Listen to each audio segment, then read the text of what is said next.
Hello friends, welcome to life with Navyasiri ಜೀವನ ಸಂಚಿಕೆಗಳು.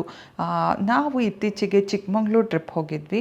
So Chikmagalur ಟ್ರಿಪ್ಪಲ್ಲಿ ಏನೇನು ನೋಡಿದ್ವಿ, ಕಲ್ಲತ್ಗಿರಿ, ಕೆಮ್ಮಣ್ಣುಗುಂಡಿ, ಬಾಬಾ ಬುಡನ್ಗಿರಿ, ಮುಳ್ಳಯ್ಯನಗಿರಿ, ಸೊ ಮತ್ತು ಫಾಲ್ಸ್ಗಳು ನೋಡಿದ್ವಿ. ಹೆಬ್ಬೆ ಫಾಲ್ಸು, ಆಮೇಲೆ ಉಕ್ಕಡ ಫಾಲ್ಸ್, ಮತ್ತು ಜರಿ ಫಾಲ್ಸ್, ಈ ಥರ ಎಷ್ಟೊಂದು ಫಾಲ್ಸ್ಗಳನ್ನ ನೋಡಿದ್ವಿ, ಲೇಕ್ಗಳನ್ನ ನೋಡಿದ್ವಿ. ಸೊ ಎಲ್ಲ ಸೀರೀಸ್ ಆಫ್ ಯಾವುದಾದ್ರು ಎಲ್ಲ ಪ್ಲೇಸಸ್ಗಳನ್ನ ನಾವೊಂದು ಈ ಒಂದು ಚಾನಲಲ್ಲಿ ಕವರ್ ಮಾಡಿದ್ದೀನಿ, ಆ್ಯಡ್ ಮಾಡ್ತಾ ಹೋಗ್ತೀನಿ. ಸೊ ಎಲ್ಲರೂ ಈ ಚಾನಲ್ನ ಈ ಒಂದು ಸೀರೀಸ್ ಆಫ್ ವೀಡಿಯೋಸ್ನ ನೋಡಿ ಅಂತ ಹೇಳ್ತಾ ಬನ್ನಿ ನಾವೊಂದು ಈ ವಿಡಿಯೋನ ಸ್ಟಾರ್ಟ್ ಮಾಡೋಣ. ಇರೋದು ಮುಳ್ಳಯ್ಯನಗಿರಿ. ಸೊ ಪಾರ್ಕಿಂಗ್ ಹತ್ರ ಇಳಿದ್ಬಿಟ್ಟು ನಾವು ಮುಳ್ಳಯ್ಯನಗಿರಿನ ಹತ್ತುತ್ತಾ ಇದ್ದೀವಿ. ಸೊ ಸ್ವಲ್ಪ ಟ್ರಕ್ ಮಾಡಬೇಕಾಗತ್ತೆ ನೀವು ಮೇಲೆ. ಸೊ ನಾವು ಪ್ರೀವಿಯಸ್ ಡೇನೇ ಡಿಸೈಡ್ ಮಾಡಿದ್ವಿ, ಬೆಳಗ್ಗೆನೇ ಅರ್ಲಿ ಮಾರ್ನಿಂಗ್ ಫಸ್ಟೇ ನೀವು ಪ್ಲ್ಯಾನ್ ಮಾಡಬೇಕಾಗತ್ತೆ ಇಲ್ಲಿಗೆ ಬರಬೇಕಾದ್ರೆ. ಸೊ ಇಲ್ಲಿ ಚಿಕ್ಕಮಂಗ್ಳೂರಿಂದ ಸುಮಾರು 30 ಕಿಲೋಮೀಟ್ರ್ ದೂರದಲ್ಲಿದೆ ಮುಳ್ಳಯ್ಯನಗಿರಿ.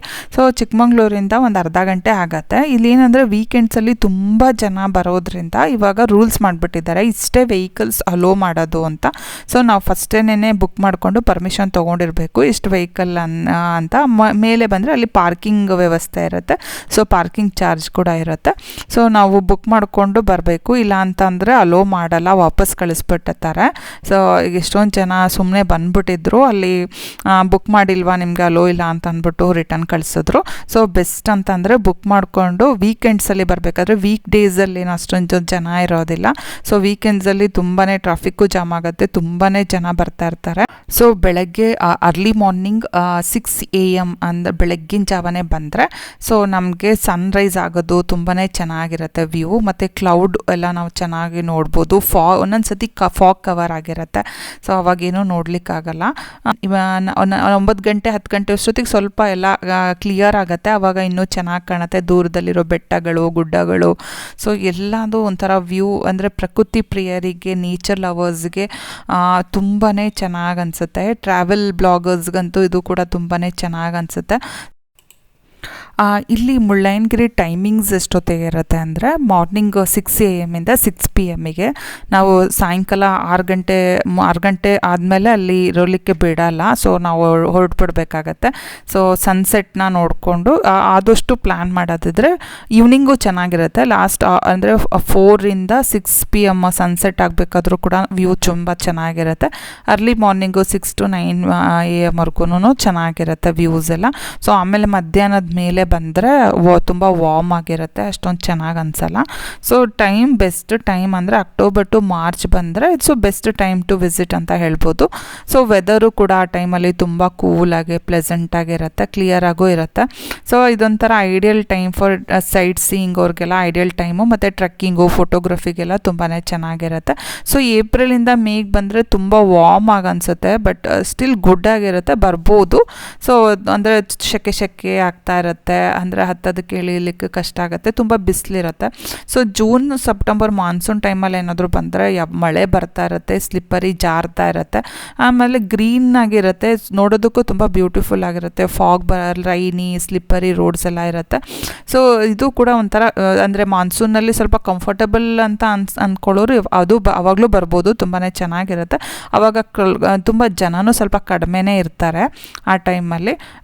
ಮತ್ತು ಇನ್ನೊಂದು ಅಂದರೆ ರೀಚ್ ಆಗೋದು ಹೇಗೆ ಮುಳ್ಳಯ್ಯನಗಿರಿಗೆ ಅಂತಂದರೆ ನಾವು ಬಂದಿದ್ದು ಬ್ಯಾಂಗ್ಳೂರಿಂದ ಬೆಂಗಳೂರಿಂದ ಅದು ಚಿಕ್ಕಮಂಗ್ಳೂರಿಗೆ ನಿಯರ್ ಆಗಿರೋದ್ರಿಂದ ಚಿಕ್ಕಮಂಗ್ಳೂರಿಂದ 30 ಕಿಲೋಮೀಟರ್ಸು, ಬೆಂಗಳೂರಿಂದ ನಾವು ಬರೋದಾದರೆ 280 ಕಿಲೋಮೀಟರ್ಸ್ ಆಗುತ್ತೆ. ಸೊ ಬೈ ರೋಡೇ ಬೆಸ್ಟು. ನಾವು ರೋಡಲ್ಲೇ ಅಂದರೆ ರೋಡ್ ಟ್ರಾವೆಲಲ್ಲೇ ಮಾಡಿದ್ದು. ಬೆಂಗಳೂರು ಟು ಚಿಕ್ಕಮಂಗ್ಳೂರಿಂದ ಮುಳ್ಳಯ್ಯನಗಿರಿಗೆ ಬಂದಿದ್ದು ನಾವು. ರೋಡು ಚೆನ್ನಾಗಿದೆ ರೋಡ್ಸ್ಗಳನ್ನು ಕೂಡ, ಮತ್ತು ಸ್ವಲ್ಪ ಗಿರಿ ಹತ್ತಬೇಕಾದ್ರೆ ಸ್ವಲ್ಪ ಸ್ಟ್ರೆಚ್ ಮತ್ತು ನ್ಯಾರೋ ಆಗಿದೆ.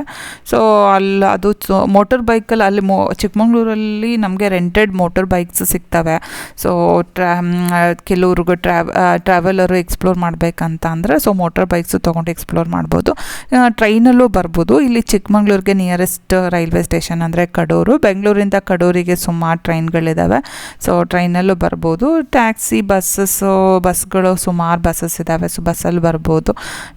ಏರ್ಪೋರ್ಟ್ ಅಂತಂದರೆ ನಿಯರೆಸ್ಟ್ ಏರ್ಪೋರ್ಟ್ ಮಂಗಳೂರು ಏರ್ಪೋರ್ಟ್ ಇದೆ. ಇದೆ. ಇಲ್ಲಿ ಹೇಗೆ ಬಂದಿದ್ದು ಅಂತಂದರೆ ನಾವು ಬಸ್ಸಲ್ಲಿ ಬಂದ್ಬಿಟ್ಟು ಆಮೇಲೆ ಅಲ್ಲಿ ನಾವು ಟ್ರಾವೆಲ್ ಏಜೆನ್ಸಿ ಅವ್ರ ಹತ್ರ ಚಿಕ್ಕಮಂಗ್ಳೂರು ಟ್ರಾವೆಲ್ ಟ್ರಕ್ಸ್ ಅಂತ ಇದ್ದಾರೆ, ಸೊ ಅವ್ರ ಹತ್ರ ನಾವು ಜೀಪ್ ಬುಕ್ ಮಾಡ್ಕೊಂಡಿದ್ವಿ ಕಂಪ್ಲೀಟ್ 3 days ಚಿಕ್ಕಮಂಗ್ಳೂರು ನೋಡಲಿಕ್ಕೆ ಅಂತ. ಮುಳ್ಳಯ್ಯನಗಿರಿ ಬಗ್ಗೆ ಹೇಳ್ಬೇಕಂತಂದರೆ ಮುಳ್ಳಯ್ಯನಗಿರಿ ನಮ್ಮ ಕರ್ನಾಟಕದ ಒಂದು ಹೆಮ್ಮೆ ಅಂತಲೇ ಹೇಳ್ಬೋದು. ಇದು ಕರ್ನಾಟಕದ ಅತಿ ಎತ್ತರದ ಶಿಖರ.